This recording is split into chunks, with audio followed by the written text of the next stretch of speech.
অবশেষে মহেশতলার এই দুর্গাপূজার জট কাটল মুখ্যমন্ত্রীর হস্তক্ষেপেই। গেট খুলতেই পূজার প্রস্তুতি তুঙ্গে।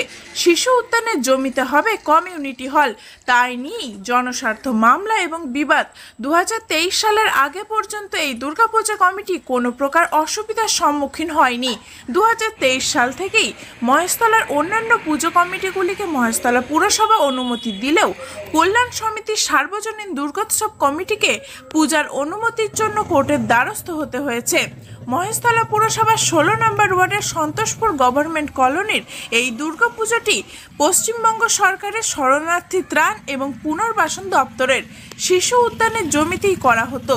শরণার্থী ত্রাণ এবং পুনর্বাসন দপ্তরের ম্যাপে এই শিশু উদ্যানের কথা উল্লেখ করাও আছে। এই বছর দুর্গাপুজোটি 72তম বর্ষে পদার্পণ করল।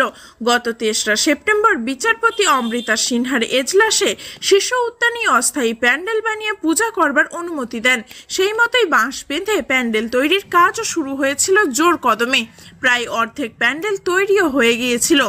অভিযোগ, মহেশতলা পুরসভার চেয়ারম্যান তথা মহেশতলার বিধায়ক দুলাল চন্দ্র দাসের উপস্থিতিতে গত 9 সেপ্টেম্বর শিশু উদ্যানের 2টি গেটেই তালা ঝুলিয়ে দেওয়া হয়। ফলস্বরূপ প্যান্ডেল ও মণ্ডপ তৈরির কাজ ওখানেই বন্ধ হয়ে যায়। কার্যত অনিশ্চয়তা, উদ্বেগ পুজো উদ্যোক্তাদের। হাতে গোনা আর মাত্র কয়েকটা দিন, তারপরেই বাঙালির শ্রেষ্ঠ উৎসব দুর্গোৎসব। ইতিমধ্যেই এই ঘটনার তীব্র নিন্দা করে বিজেপির পক্ষ থেকে এলাকায় পোস্টারিং করা হয়। বিজেপির ডায়মন্ড হারবার সাংগঠনিক জেলার সভাপতি সোমা ঘোষের কথা অনুযায়ী এইভাবে ভাবাবেগে আঘাত করা ঠিক নয়। বিষয়টিকে রাজনীতির ঊর্ধ্বে দেখা উচিত ছিল।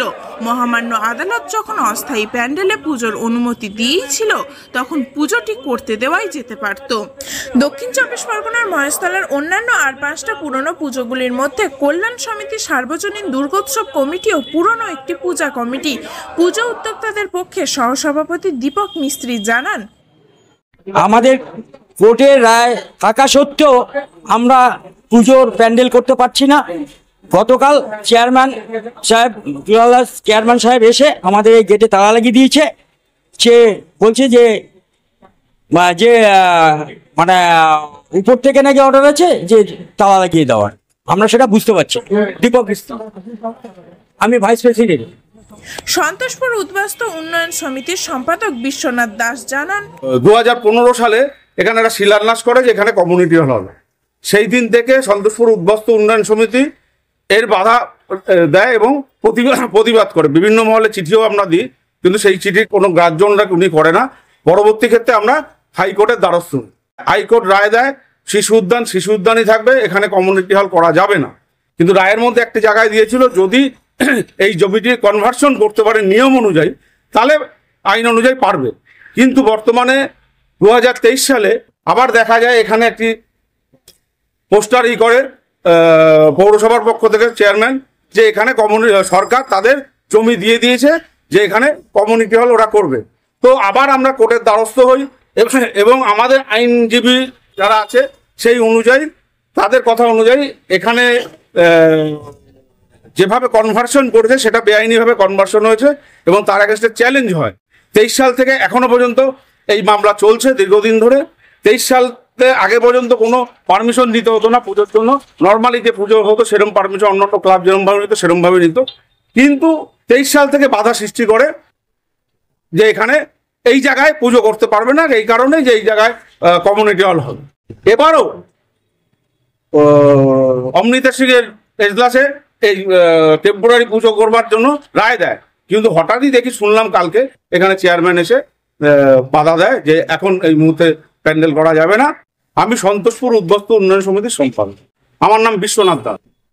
অনৈতিকভাবে জমি কনভার্সন করা হয়েছে তার বিরোধিতায় পুনরায় মামলা দায়ের হলে 8ই সেপ্টেম্বর তার শুনানি থাকলেও কোনো কারণে তা হয়নি। সমগ্র বিষয়ে মহেশতলার বিধায়ক তথা মহেশতলা পৌরসভার চেয়ারম্যান দুলাল চন্দ্র দাসের সঙ্গে ফোনে যোগাযোগ করা হলে তিনি জানান, 8 তারিখ কোনো প্রকার শুনানি যেহেতু হয়নি তাই তালা মেরে দিয়েছিলাম। কিন্তু মাননীয় মুখ্যমন্ত্রী মমতা বন্দ্যোপাধ্যায় 13ই সেপ্টেম্বর আমাকে নিজে ফোন করেছিলেন এবং জানিয়েছেন জনস্বার্থে তালাগুলি খুলে দেওয়া উচিত, তাই ওই তালাগুলি খুলে দিলাম। মহেশতলা থেকে টিনা রায়ের রিপোর্ট, খবর 7 দিন।